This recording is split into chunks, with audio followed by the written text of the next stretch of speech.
Magandang araw mga kaibigan.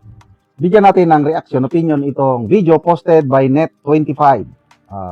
Dito pahayag ni Senator Marcoleta sa programa nila sa Ganang Mamamayan. Pininto niya dito yung kung totoo bang mahusay mag-alaga o mahusay na Senate President itong si Soto. Sabi niya, to me, hindi. Kasi ito, personal experience niya. Ilang beses niyang nilapitan pala si dating SP Soto para kausapin si Lacson para maayos ba ang pagdala sa Blue Ribbon Committee. Kaya lang, walang ginawa. Pakinggan natin ha. Totoo bang mahusay mag-alaga si Tito Sen? Maaari, pero sa panig ko, pwede akong masabi ngayon. At ito'y alam niya. Personal experience ko to. Ako mismo ang nakiusap sa kanya. Dalawang pagkakataon na kinausap ko siya bilang Senate President. Kasi ako naman pag lumapit ako sa tao, at alam ko ito'y makakabuti sa atin. Ang pagpunta ko sa kanya, dahil yung unang pagdinig ni Senate Libing sa Blue Ribbon, nagkaroon na kami kagad ng hindi magkakaunawaan sa ilang bagay. Tatlong bagay ang binanggit ko sa kanya. Una, sana Mr. Chairman, huwag ka nagpapa-interview na kung saan ay pinapanigan ka sa mga respondents natin. Dapat maging objective ka para sa gano'n. Yung impartiality ng ginagawa natin ay hindi lang questionin. Tama naman po yun. Kaya rin sabi niya, ay, opinion ko to, hindi siya may perspective. Sabi niya, mas pinupunin natin, hindi niya ako pinaraan. Ang isa pa, sana dapat sabihin ko sana, bakit ka pumupunta sa DOJ at saka sa ICI? Ano ang relasyon ng Blue Ribbon Committee? Bakit nakikipag, ka sa executive?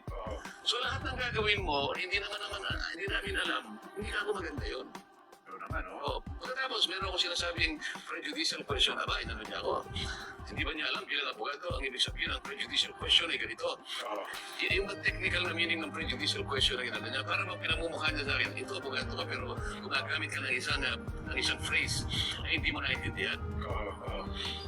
Alam mo, ginamit ko lang yun sa ordinary meaning. Hindi ko sabihin, itong mga ito, naging-prejudice yung ating yung ating ginagawa, nagiging bias ka rito Yun ang unang pagkakataon na pinuntahan ko si SP Soto. Sabi ko, Mr. President, sana kung advice mo si, yun alam mo na yung bata ako. Sige, sabi niya, huwag kang magalala. Ako Kumala. Makalipas ang ilang buwan. Ngayon, nag-spray siya ng video kung ano-ano pinagagawa niya para palitawin niya na mayroon akong sinabi na sinusurrender ko ang parte ng ating Philippine territory. Hindi lang mabigat, pinuntahan ko ulit. Sa Senate President. Parang hindi mo yata siya nasabihan. Lalo ko naman sabi ko, kaya mukha niya tarahin ko na kayo, sabi niya. Hindi, wala rin nangyari. Wala rin nangyari. Hanggang yung nagsasalita. Punta ng punta sa media, lahat sinasabi, para lang lait-laitin ako at may mga kasama ko. So sa tanong ni Kuya Benny talaga napakahirap sagutin kasi kailangan lahat magkaroon ng adjustment. Huwag kang ganito. So, salamat sa paliwanag ni Senator Alam naman natin kung sino sila. Ikaw muna. Paliwanag na nakiusap siya kay dating SP President Soto na kung pwede para masettle ba yung bangayan, Marcoleta and Lacson. Kausapin niya si Lacson. So, lumalabas. I don't know kung kinausap ba niya si Lacson o wala. Nagpatuloy yung bangayan ng dalawa.